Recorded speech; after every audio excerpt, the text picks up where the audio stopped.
அன்பானவர்களே, நல்லதை நினைத்து நல்லதை பேசும் பொழுது நல்லது தானாக வர ஆரம்பிக்கும்.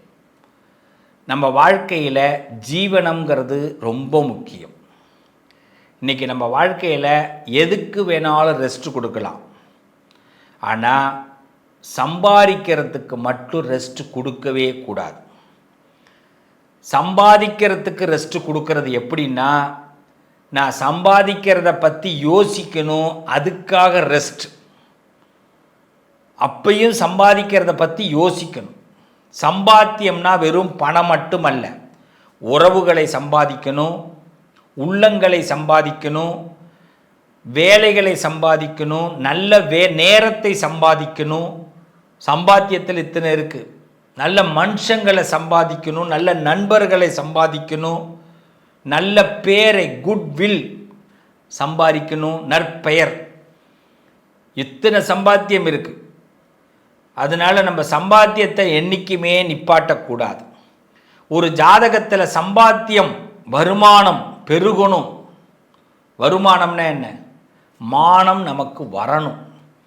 அது பேர் தான் வருமானம். நம்மளை காப்பாற்றும், நம்ம மானத்தை காப்பாற்றும், வந்து காப்பாற்றும். அந்த வருமானம் இல்லைன்னா நமக்கு அவமானம். வருமானம் இல்லைன்னா நமக்கு அவமானம். வருமானம் என்னென்ன? உறவுகள் வருமானம், நல்ல உறவுகள், நல்ல நட்புகள் வருமானம், நல்ல நேரம் வருமானம், நல்ல சொந்தங்கள் வருமானம், நல்ல குடும்பம் வருமானம், அப்புறமா தான் நல்ல தொழில் வருமானம், அப்புறமா தான் தொழிலால் வரக்கூடிய பணம் நமக்கு வருமானம். இதையெல்லாம் விட எல்லாம் வந்தும் அதை நல்ல வழியில் செலவாகுது பாருங்க, அதுவும் வருமானம். செலவு கூட வருமானத்தில் வரும். மானத்தோடு இருப்போம். இது எதுவுமே இல்லைன்னா நமக்கு அவமானம். ஒரு ஜாதகம் வருமானத்தை உயர்த்தணும்னா என்ன செய்யணும்? அவமானத்தை சந்திக்க கூடாதுன்னா என்ன செய்யணும்? அவமானம் எதனால் வருகிறது? வருமானம் எதனால் வருகிறது? ஒரு ஜாதகத்துடைய நிலை வருமானத்தை கொடுக்கறதாக கொண்டு வரணும், அவமானத்தை கொடுக்கறதா வரக்கூடாது. இதுக்கு என்ன செய்யணும் பார்க்கலாமா? வாங்க. மிதுன ராசி. மிதுன ராசியை பொறுத்த வரைக்கும் ராசிக்கு 2வது வீடு கடகம், சந்திரன் உடைய வீடு. அதனால் மிதுன ராசிக்காரர்களுக்கு முதல்ல ஆரம்பிக்கும் போது வாழ்க்கை எந்த திசையை நோக்கி போகுதுன்னு கண்டுபிடிக்க முடியாது. இப்படி போக போதா அப்படி போக போதான்னு. அதனால் வாழ்க்கையோடைய ஆரம்பம் கொஞ்சம் அப்படியே வெயிட் பண்ணி பாருங்க. அவசரமாக எதையும் அவசர கதியே மிதுனத்துக்கு வரவே கூடாது. அதை முதல்ல ஞாபகம் வச்சுங்க. மிதுன ராசிக்காரர்கள் அவசர கதியில் ஒரு விஷயம் பண்ணாதீங்க. ஆற போட்டு பண்ணுங்க, சிறப்பாக இருக்கும். ஆறுடா இவர் அப்படின்னு பேசுகிற காலம் எப்போ வரும்? நம்ம ஆற போட்டு காரியம் பண்ணும்போது தான். அவசரமாக பண்ணுறவங்களில் யாரா இவன் இப்படி பண்ணி வச்சுருக்கிறான் அப்படி சொல்லுவாங்க. இந்த யாரா இவங்கிறது வேற, ஆறுடா அவரு அப்படிங்கிறது வேற. ரெண்டுக்கு வார்த்தை வித்தியாசம் இல்லை, ரெண்டு ஒன்று தானே. ஆனால் இப்போ சொல்கிற மாதிரி இருக்குது. காரணம் என்ன? ரெண்டுக்குரியவன் சந்திரன், கடகராசி.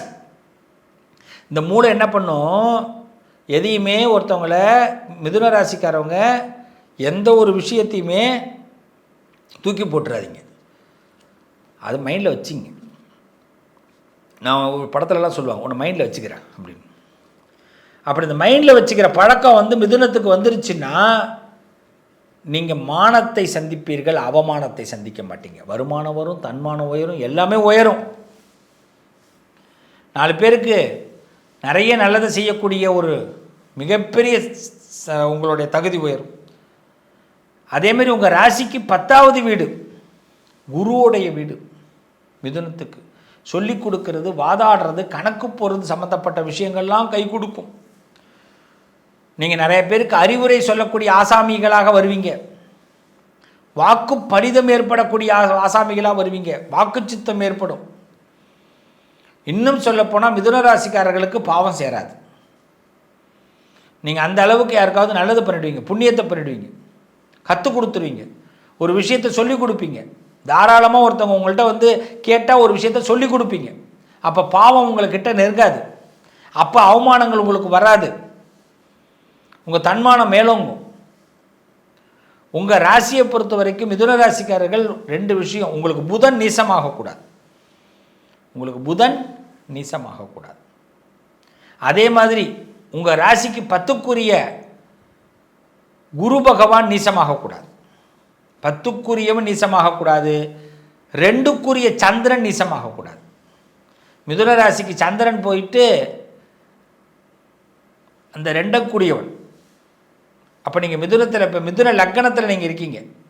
நீங்கள் மிதுன லக்கணமாக இருக்கீங்கன்னா உங்களுக்கு 2க்குரிய சந்திரன் வந்து நீங்கள் மிதுன லக்கணமாக இருந்து நீங்கள் விருச்சக ராசியாக இருந்தால் உங்களுக்கு டவுன் ஏற்படும். விருச்சக ராசிக்கு மிதுன லக்கணக்காரர்கள் டவுன் ஏற்படும். நல்லா புரியுதா உங்களுக்கு? நீங்கள் விருச்சக ராசி, அப்போ மிதுன லக்கணமாக இருந்தால் டவுனு. இப்போ நம்ம பேசுகிறது லக்கணத்துக்கும் பேசுகிறோம், ராசிக்கும் பேசுகிறோம். நீங்கள் இப்போ மிதுன லக்கணமாக இருக்கீங்க, மிதுன ராசியாக இருக்கீங்கன்னா உங்களுக்கு புதன் நீசமாகக்கூடாது. மிதுன ராசிக்காரர்களுக்கு புதன் நீசமாகக்கூடாது. அதே மாதிரி குரு நீசமாகக்கூடாது. ஏன்னா 2க்குரியவன், 2ஆம் இடத்துக்குரியவன் உச்சம் பெற்றவன் குரு, 10க்குரிய இடத்துக்குரியவன் குரு. அப்போ நீசமாயிட்டார், அவர் போய் மகரத்தில் உட்காந்துட்டார். மிதுன ராசிக்காரர்களுக்கு மகரத்தில் போய் குரு உட்காந்துட்டாருன்னா சாதகமாக இருக்காது. தக்க சமயத்தில் ஒருத்தன் உதவி பண்ண மாட்டான், ஏமாற்றிட்டு போயிடுவான். நிறைய ஏமாற்றங்களை சந்திக்கணும். இண்டிவிஜுவலாக தானே ஓய்ச்சி முன்னுக்கு வரணும். மிதுன லக்கணக்காரவங்களுக்கு சந்திரன் நீசமாகக்கூடாது, குருவும் நீசமாகக்கூடாது. இந்த குருவும் சந்திரனும் நீசமாயிட்டாங்கன்னா மிதுன லக்கணக்காரர்களோட நேரம் கஷ்டம். அப்போ மிதுன ராசிக்காரர்கள் இதையெல்லாம் பார்க்கணும், மிதுன லக்கணக்காரர்கள் இதை பார்க்கணும். இந்த மிதுன ராசிக்காரர்களுக்கு ஒரு பெரிய பலம் என்னென்னா மனதிடத்தை ஏற்படுத்திக்கிங்க.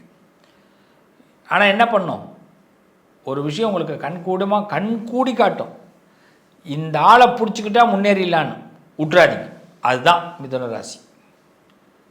இந்த இடத்த நம்மளால் அடைய முடியும்னு பிடிவாதமாக இருந்தீங்கன்னா அடைய முடியும். உங்களுக்கு மானம் அதிகமாக கிடைக்கும், அவமானமே வராது. எப்படி 2 பாயிண்ட் மிதுன ராசிக்காரங்க சக்ஸஸ் ஆகிறதுக்கு, இந்த இடத்த நாம் பிடிச்சிக்கிட்டா சிறப்பாகிடுவோம் அப்படின்னு உங்கள் மனசில் படும். அதுலேருந்து விலகாதீங்க, பிடிவாதமாக இருங்க. 2ஆம் இடத்துல அதிபதி சந்திரன், திடமாக ஒரு முடிவெடுங்க. நம்ம ரூட்டு இதை பிடிச்சிடலாம், இவர் சரியாக வருவார், நம்ம நினைக்கிறது கரெக்ட் அப்படின்னு 2மே லாபத்தை கொடுக்கும். மிதுனத்தை பொறுத்தவரை மான அவமானங்கள் மற்றவர்களால் இருக்கும். அதனால் உங்கள் மனசை சரியான கூட்டணியை போட்டு வைங்க. நிச்சயமாக நீங்கள் கலக்க போகக்கூடிய ஆசாமியாக இருப்பீங்க, கலங்கர ஆசாமிகளாக இருக்க மாட்டீங்க. இப்போ இந்த தொகுப்பை பார்த்துருப்பீங்க. நம்ம வாழ்க்கையில் இந்த வருமானத்தை ஒவ்வொரு ராசிக்கும் எந்த கிரகம் முடிவுபடுது, எந்த இடம் முடிவு பண்ணுதுன்றதையும் சொல்லியிருக்கிறோம். அவமானத்தையும் எந்த இடம் முடிவு பண்ணுது, எந்த கிரகம் முடிவு பண்ணுதுங்கிறத சொல்லியிருக்கிறோம். அப்போ இனி என்ன பண்ணணும், வருமானத்தை உயர்த்தும் நோக்கத்தை முதல்ல கொண்டு வரணும். அதற்கு முன்னாடி அவமானத்தை நாம் கடக்கிறதுக்கும் அவமானத்தை நாம் எதிர்க்கிறதுக்கும் முடிவு கொண்டு வரணும். நிறைய பேர் நினைக்கிறாங்க அவமானத்தை நான் சந்திக்கவே கூடாதுங்கன்னு நினைக்கிறாங்க. அது முதல் தவறு.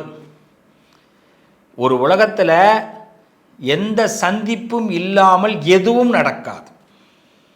நீங்கள் எந்த ராசியில் பிறந்தாலும், எந்த கிரகம் உச்சம் பெற்றிருந்தாலும், என்ன பதவியில் இருந்தாலும், என்ன யோகத்தில் இருந்தாலும் நீங்கள் சந்தித்து கொண்டே இருக்க வேண்டும்.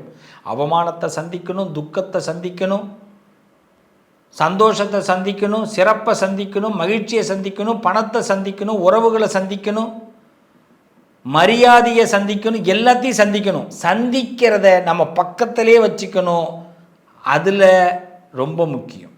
சிலது சந்திக்கிறத சந்திச்சுட்டு இனிமேல் நான் உன்னை சந்திக்க மாட்டேன்னு அதுக்கிட்ட சபதம் பண்ணி அனுப்பி வைக்கணும். இதில் தான் அவமானம் வரும், இதில் தான் நஷ்டம் வரும், இதில் தான் வருத்தம் வரும், இதில் தான் பகை வரும். இதையெல்லாம் சந்திக்கணும். ஆனால் சந்திச்சுட்டு இது எல்லாம் என்னால் சந்தித்தேன், இனிமேல் நான் இதுக்கு இடம் கொடுக்க மாட்டேன், நீங்கள்லாம் புறப்படுங்க, அதே என்னால் சந்தித்த மகிழ்ச்சி, சந்தோஷம், லாபம், வருமானம், உண்மை, அன்பு, பாசம் எல்லாம் இனிமேல் என்கிட்டயே இருக்கும். அப்போ நம்ம தான் நினைக்கணுங்க. நாம் நினைக்கிறதுக்கு ஒரே பரிகாரம், தினசரி உங்கள் மனசில்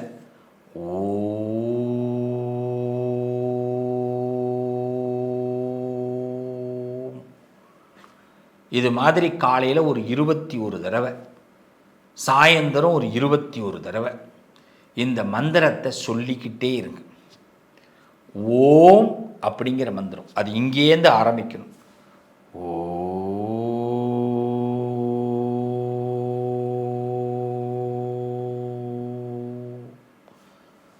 21 டைம்ஸ்.